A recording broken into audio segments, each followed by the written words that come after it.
The book I will be using for my critical literacy read aloud is The Name Jar by Yangsook Choi. The read aloud will be geared towards a 3rd grade classroom. Before reading the book, what do you think the book is going to be about? Yes, these are great opinions and hypotheses. The book is about a little girl who comes to America from Korea and learns the significance of her name. Throughout the school bus window, Eun-hae looked out at the strange buildings and houses on the way to her new school. It was her first day, and she was both nervous and excited. Eun-hae refers to the buildings as strange buildings and houses. Why do you think this is her perspective? Do you think architecture and buildings in Korea are the same as those in America? Raise your hand if you've also been nervous or excited about going into a new school or going into a new classroom for the year. Yeah, I also get nervous and excited. She fingered the little block of wood in her pocket and remembered leaving her grandmother at the airport in Korea. Why do you think Eun-hae is at the airport leaving her grandmother in Korea? What do you think makes families move and leave their home countries? Yes, these could definitely be possibilities, right? Sometimes families leave their home country due to financial issues. They have trouble getting money and receiving money. And they also could have family emergencies that they need to attend to that are also in different countries. There's also, around the world, countries can experience distress regarding individuals that live in the country, regarding policies that are being implemented or removed in the country, and economic distress. So when a country is just feeling distress, some families decide to leave. Her grandmother had wiped away Eun-hae's tears and handed her an ink pad and a small red satin pouch. "Your name is inside," she said.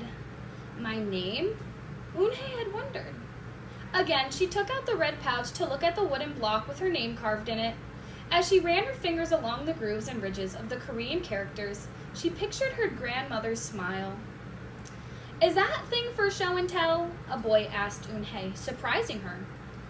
Eun-hae looked up as more kids leaned over. "No, it's mine," Eun-hae answered quickly, putting the pouch back in her pocket. "Are you new here? What's your name?" a girl asked. "Eun-hae," said Eun-hae. "Oh-nae?" the girl asked, crunching up her face. Oh-nae? Some kids chanted. No, Eun-hae corrected. "It's spelled U-N-H-E-I. It's pronounced Eun-hae." "Oh, it's Yo-hae," the boy said. "Like you, hey? What about hey you?" Just then the bus pulled up to the school and the doors opened. Eun-hae hurried to get off. "You-hae, bye-bye," the kids yelled as she left. Eun-hae felt herself blush. Do you think these kids are being respectful to Eun-hae and trying to learn her name? Or do you think they might be picking on her? Yeah, right? If you were a student on this bus, what would you do if you saw Eun-hae on the bus? I also want you to think about a separate perspective about the children. If the children have this attitude towards Eun-hae's name, why do you think that is? Do you think these students have had experience with different cultures and ethnicities in the past? Do you think they have high or low knowledge regarding these different cultures? Eun-hae stood in the doorway of her new and noisy classroom. She was relieved that the kids on the bus had gone to other rooms, but her face still felt red. "Aren't you going in?" asked a curly-haired boy with lots of dots on his face. "You're the new girl, right?" he asked cheerfully. Eun-hae nodded, and before she could walk away, the boy took her hand and pulled her through the door. "Here's the new girl," he announced so loudly that the teacher, Mr. Kokotos almost dropped his glasses. Mr. Kokotos thanked him and greeted Eunhae. "Please welcome our newest student," he said to the class. "She and her family have just arrived from Korea last week." Eunhae smiled broadly and tried not to show her nervousness. "What's your name?" someone shouted. Eunhae pictured the kids on the bus.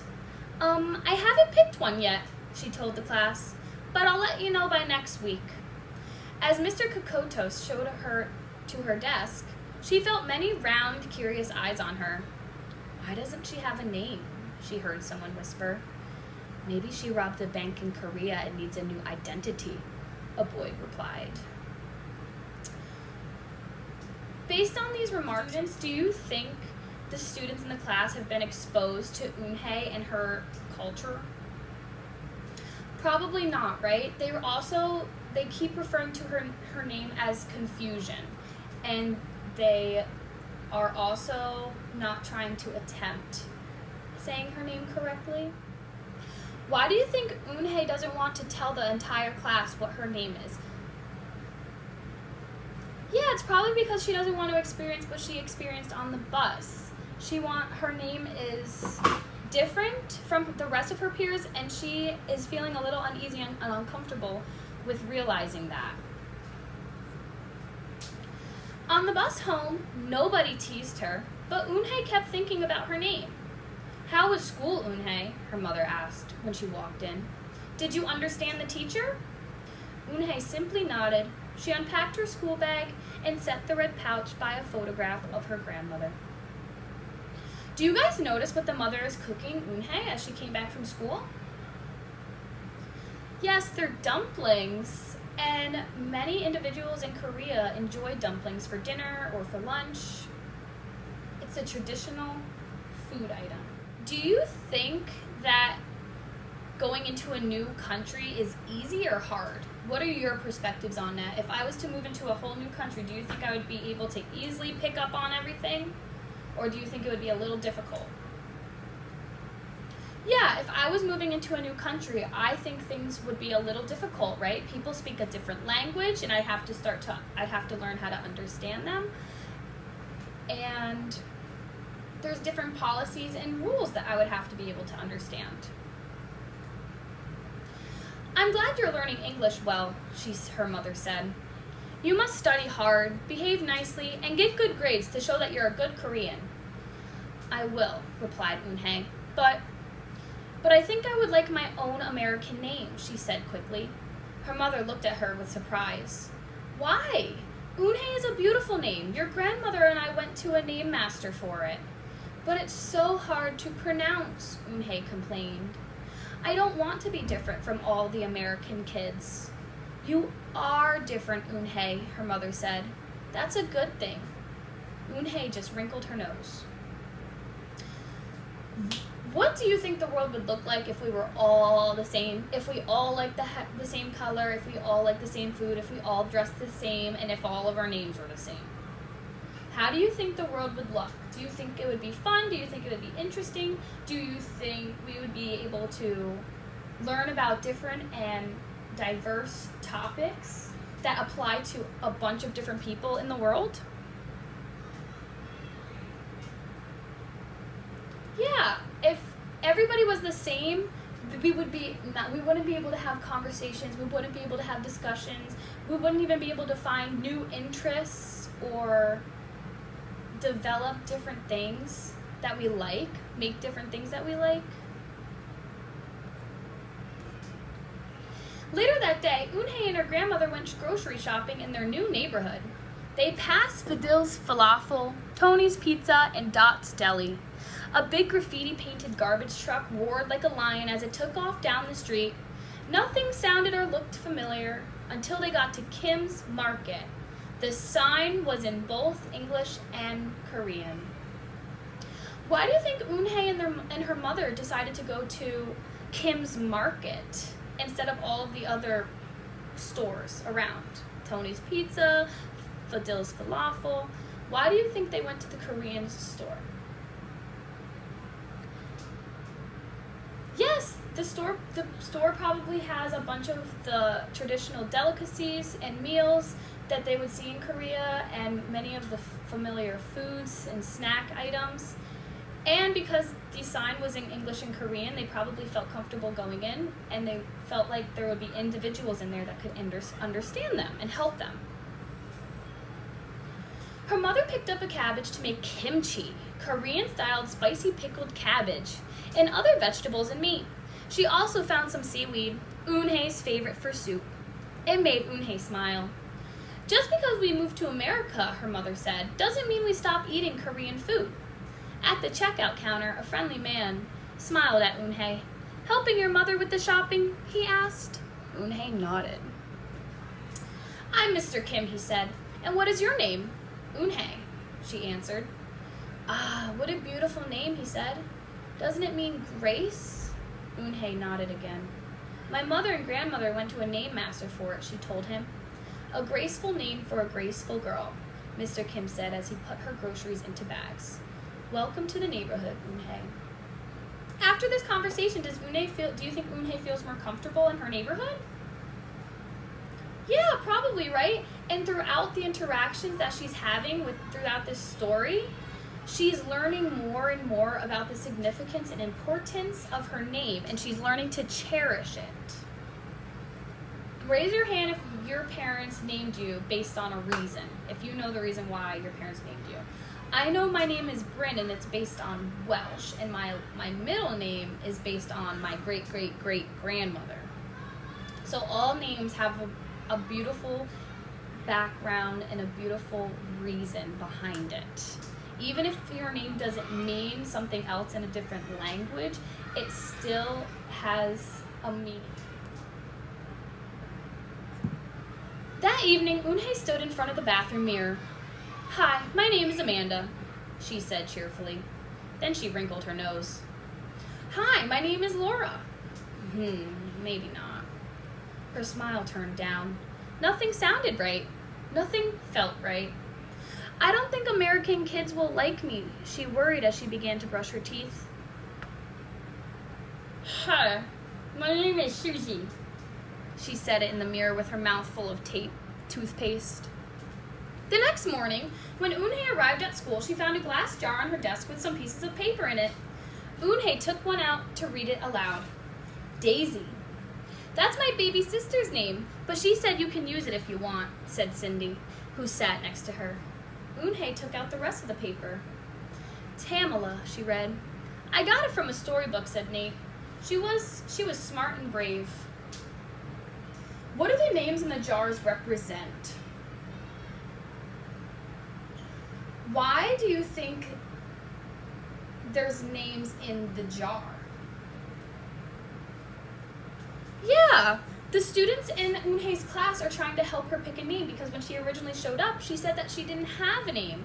So her classmates are trying to give her name suggestions. Eunhae nodded and unfolded another piece of paper. Wednesday. Yeah, you came here on Wednesday, said Ralph. Thank you for your help. A smile spread over Eunhae's face. Ralph quickly said, we'll put more names in. You can pick whatever you like, or pick them all, and you'll have the longest name in history. After Eunhae reads all of these names, she's building connections and bridges between names and meanings. When she's reading these names, each classmate has an explanation or a reason why they're suggesting this name for her. At 3 o'clock, the bell rang for the end of the school day. Eunhae looked out the window and saw it was sprinkling. It's the same rain, she thought, but in a different place. She watched other kids leaving in groups. Hey! A familiar voice called out to her. Eunhae turned around to see if the curly-haired boy again. I'm Joey, he said. And you? Don't you have any name? Eunhae thought for a moment. Well, I can show you, she said, and took out the small red pouch. She pressed the wooden block on the ink pad and then stamped it on a piece of paper. This is my name stamp, she said. My grandma gave it to me. In Korea, I can use it as a signature when I open a bank account or write a letter. And whenever I miss my grandma, I use it to fill a piece of paper. Want to try it? She offered the stamp to Joey, and he carefully inked the stamp and pressed it hard on the paper. The red characters gleamed against the whiteness. Wow, that's beautiful, Joey said. Can I keep the paper? Sure, Eunhae said, and the two of them shared their umbrellas as they walked to the school bus. So Eunhae thinks that her name is different. Is there anything that is there something she does that does not reflect to what Americans do that is unique and interesting? Yeah, the name stamp. The name stamp is unique. That is not a traditional method for signatures in America, and it is very rare to find an American citizen with a name stamp on them. It is just a representation of how powerful names can be in Korea. Every day the jar got fuller with some more names, and Eunhae read them all. She found a few names she liked. Miranda, Stella, Avery. They sounded interesting. I hope you choose the name I put in, Marco told her at snack time. I've put in 3 more, said Ralph. Madison Park and Lex. They're my favorite street names. Maybe you should close your eyes and draw a name, Rosie suggested. Ralph frowned. That's silly. What if she doesn't like the name she draws? Well, we didn't get to choose our names when we were born, did we? Rosie argued. Everyone thought about this.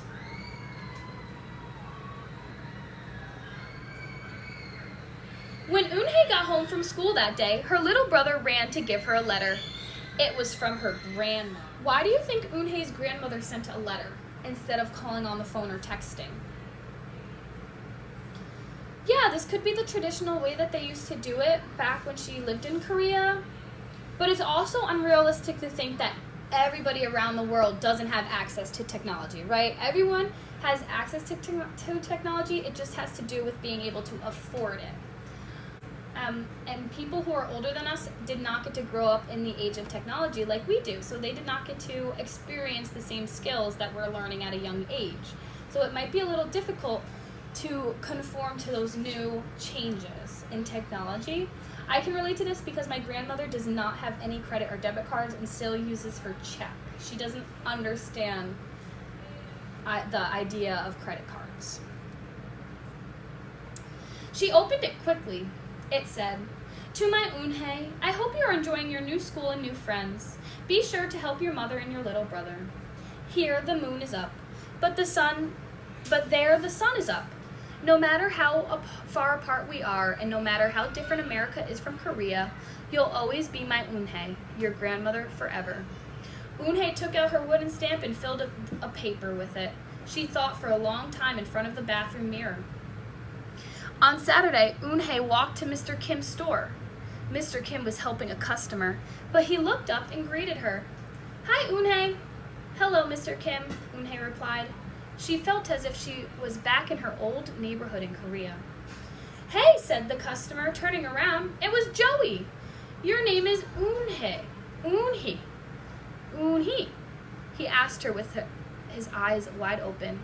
Eunhae looked quickly at Mr. Kim, then turned to Joey. She nodded slowly.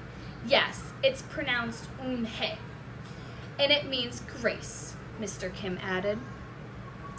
"Eunhae," Joey said slowly, and this time, perfectly. It made Eunhae smile. "I'll have it ready for you tomorrow," said Mr. Kim to Joey. "Thank you, Mr. Kim. See you Monday, Eunhae," Joey said to her. He left before he could ask why he was at the store. Do you think Eunhae's presence in the classroom is exposing children and positively impacting the other kids in the classroom? Do you think they're learning from Eunhae? Yeah. Do you think they're embracing her culture? Yeah. We can tell this because Joey's at the Korean supermarket. On Monday, Eunhae came to class early to look at the names one last time, but the jar wasn't on her desk. Instead, there was a simple piece of paper with a name on it. Eunhae slipped it in her pocket. Where's your name jar? Ralph asked me as soon as he saw it was gone. I don't know, Unhei said. It wasn't on Mr. Kokoto's desk, or on any other desk, and it wasn't on the counters or any of the shelves. As other kids arrived, they helped look. Soon, Mr. Kokoto's came in and Ralph shouted at him, "The name jar is gone, with all the names in it." Gone? Mr. Kokoto's replied. With a look of concern, he asked Unhei, "Did you get a chance to read all the names?" Unhei nodded. She took a deep breath. "I'm ready to introduce myself," she said. Unhei wrote her name in both English and Korean on the chalkboard. "I like the beautiful names and funny names you thought of for me," she told the class. "But I realized that I liked my name best, so I chose it again. Korean names mean something. Unhei means grace." "Grace, Grace Unhei," shouted Ralph. Everyone tried to say it. "Yehei, Onyi, Onhai." Unhei said her name again, slowly and clearly. Soon the kids began to say it better. Even Mr. Kokotos. They applauded Unhei's choice. "I was named after a flower," Rosie whispered to Unhei. "Lots of American names have meanings, too," Mr. Kokotos reminded everyone. When the class was dismissed, Unhei heard her new friend say goodbye. "Bye, Unhei. See you tomorrow." "Goodbye, Unhei." How do you think Unhei felt when she heard her classmates getting her name correctly and actually trying to learn how to say it? Yeah, she probably felt so excited and happy and more comfortable in the classroom. Names are super important to each person, and they make us unique and they individualize us from everybody else in the classroom. Names are powerful and they have beautiful meanings. Unhei said goodbye and then looked around for Joey, but he was already gone. Unhei, come downstairs," Mother called up to Unhei. "Your friend is here." Unhei rushed down to see who she meant. There stood Joey, and in his arms was the name jar. "Where did you find it?" asked Unhei breathlessly. Joey looked embarrassed. Well, I took it, but only because I wanted you to keep your own name, and you did." He reached in and pulled out the names. "Do you want to keep them?" he asked. "Thank you. I'll keep them as a souvenir," Unhei said happily. Then she pulled out the piece of paper from her pocket. "Do you want this back?" Joey grinned. "You can keep it. I'll return the name jar in the class. Maybe you could put some Korean nicknames in it for us. Names with good meanings." "I could do that," agreed Unhei. "I've already got a Korean nickname," Joey said. "Mr. Kim helped me choose it." Carefully, she pulled a small silver felt pouch from his pocket. Then he took out a dark wooden stamp with beautiful Korean characters carved sharply into it. He pressed it in the ink pad and then on the piece of paper next to his name. "Chinku," read Unhei. "That means friend." And Chinku smiled back. Originally, in the beginning of the book, did Joey understand Unhei? No, right? Originally, he didn't even know her name. But once they began to once they began to talk during playtimes and before and after school, they built a connection and they tried to learn each other. So when when the name jar disappeared, what was on that piece of paper that Unhei saw? Yes, she saw her stamp, her own name stamp on that piece of paper, which kind of was a sign, right? That she should pick her own name and that it is beautiful and has an important meaning. It also, what else does the two stamps reflect? There's two stamps on that piece of paper. What do they show? Yeah, and it also shows that students can build connections even if it's not in their culture, right? We can learn to appreciate different cultures and we can learn to connect with different cultures, which is exactly what happened here. The end.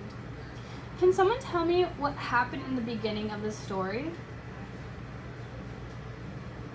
Yeah, and where was Unhei from? And do we know why she left Korea? No, right? But we know from all of the things of the things that we've learned, that there's a lot of possibilities as to why she could have left. Did Eunhae immediately click into her new environment? No, right?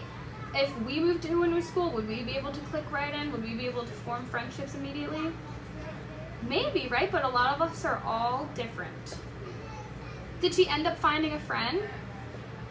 Yeah. And even though the peers weren't exposed to her culture before, did they end up growing an appreciation for it? Yes. If we ever come across a new student, what should we do? Yeah, we should show them around the school, we should be friends, we should invite them to lunch, right? We should play with them, teach them the ins and outs of the school. Good job.